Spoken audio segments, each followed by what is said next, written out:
There's a show. I think it was in Webster Hall. It was the venue's not important, but it was a Def Joke show. Now, Amici was a man by the name of Amici. Um, I believe he ran the label Def Jokes, and I also believe he was LP's manager. Def Jokes was a label created by LP. I know I'm assuming everybody who's watching this has a basic background in what I'm talking about and understands who these people are. But LP, Company Flow, Run the Jewels. He had a record label called Def Jokes. Had Aesop Rock. At one point, they'd end up having Cage, Cannibal Ox, Mr. Liff. Who was some other heads on there? Despot would later become a part of it towards its end. Despot was a part of my crew. So they had these. They had a. So anyway, they got this show at this venue. How can I? We gotta go to this venue. Amici was a fan of the Bronx Monks. He wanted to manage them. His friend actually managed them though. LP was a fan of the Bronx Monks, what they did. He was a fan of their talent. We got to get there. If we can get there, Getty's very confident. He knows that if he sees LP, it's gonna be like, you know what I'm saying? Like he's more. He knows that like that's like a given. Like we can make this happen. And I want to make it happen because I'm a fan of these motherfuckers. So I'm like, to me would be like, I'd feel really good about that. So,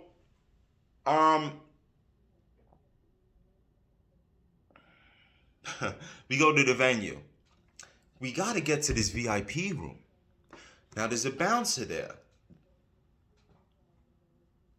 You know when there's a bouncer,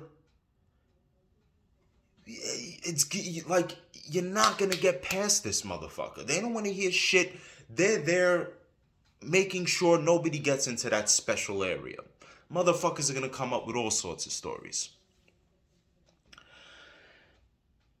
Another person who was a part of my crew, who will remain unnamed, he was working in Virgin Records. There were stores that people would go to buy music. So, a guy comes in. Very, very expensive car outside. Says something like, he's harassing. He's harassing my friend to go drive his car. He won't leave him alone. My boy gets like aggressive with him. But he's persistent. He just wants him to, I'll wait in a store, just give the car. I don't know how the guy does it, but he gets him to drive this fucking car. The guy comes back. Long story short, this guy offers, he wants to pay my boy to like bang some chicks. And he's gonna like stay there and watch. My man's working in Virgin Records. You want me to drive your fucking Lamborghini and bang some chick and you're gonna pay me? Yeah, alright, fuck it. I'm stocking shelves with CDs for a living. By the way, I used to call Virgin Records sometimes and I'd be like, I'd get on the phone and I would just be like, hey, I'm looking for an artist for this song. And I'd be like, it goes, I drive these people nuts. But anyway, imagine getting a call and somebody's humming some fucking stupid melody and not expecting you to know what that is because you work in a record store. Oh man. I remembered this story. So I tell the bouncer who's guarding the VIP room, I tell him this story about this guy because the guy owned a security company. Like he was the head of this company. The security guard is like, no, they're like that. They're fucking, yo, trust me, like my man, blah, blah, blah. And he's like, it's not surprising to him. And I don't know, this is like a thing amongst these people. They're paying employees to have sex with women and drive cars. I don't know. So anyway, he like gets it and knows where I'm coming from. I'm like, yeah, listen, I can get my boy got this guy's number. Like, you know what I'm saying? I get you hooked up, whatever. Like, probably pay you a lot or some shit. He's like, yeah, yo, that would be dope. Like, blah, blah, blah. So then I tell him, look, but look, I rap. Like we're trying to we're trying to get into this spot. We need to see some people. This gets me in. I was good at getting in the venues. I'd sneak in the venues at all. Like, see, I was going out. If you watch the other videos, I was going out all the time, and I had no money. I was getting into all these motherfuckers. I got into fucking Carbon when Busta Rhymes was performing. No goddamn money snuck through the back door. Like, I pulled this shit off all the time. But anyway, this gets us up there. Oh, it was like a victory. Now, LP would know my name sometimes. Other times he wouldn't know my name. It's a weird thing. And I'm not saying that even to be like I'm not even being shady. I'm just saying, like, I didn't know if he'd know who I was on what day. On this particular day, he knows who I am again.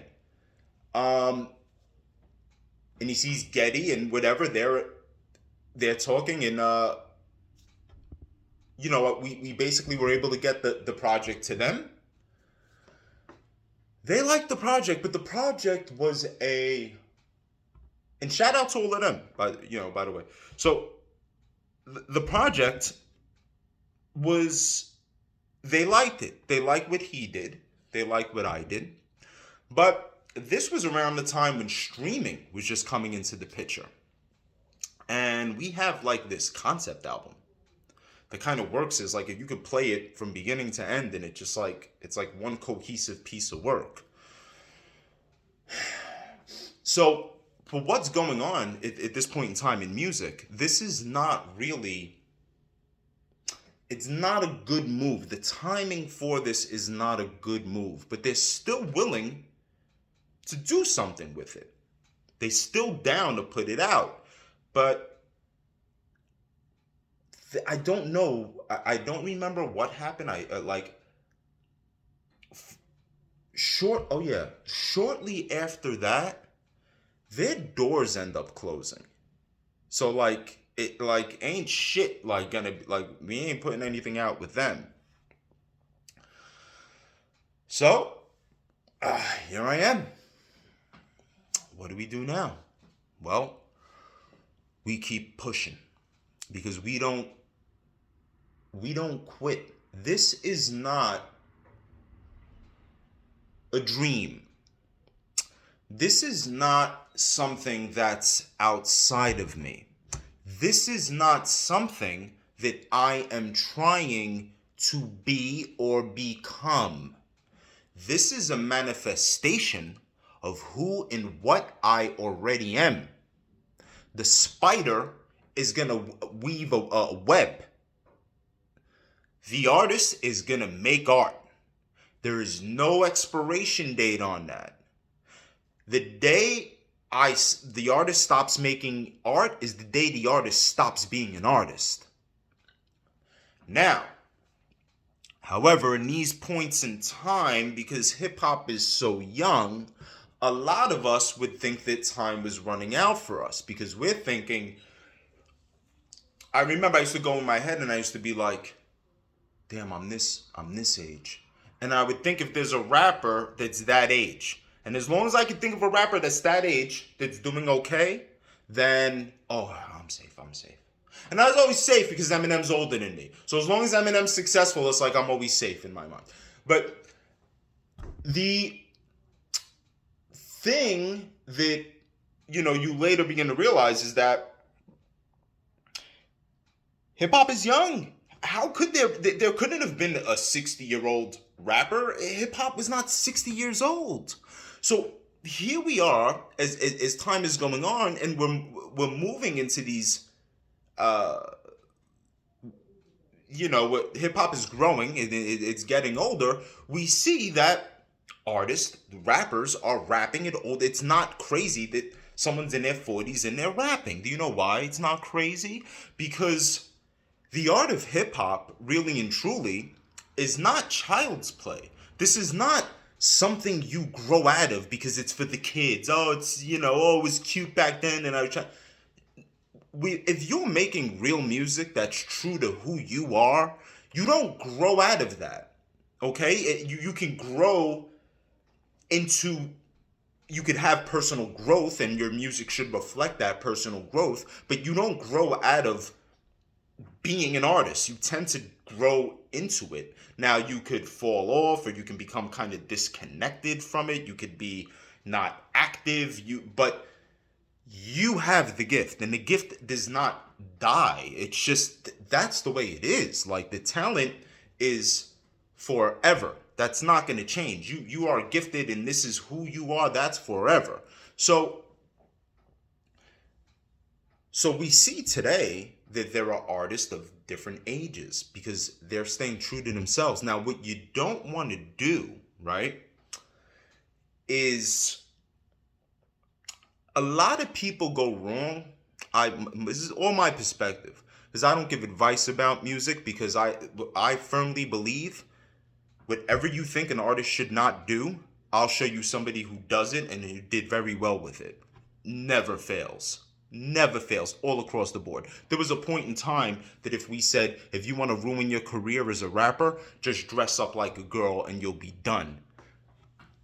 Here we are today. So I don't believe in don't do this and don't do this. I've I've seen there's no such thing as you can't do this. Okay? It's actually the opposite. Like being good at rapping tends to make things harder for you. So anyway, um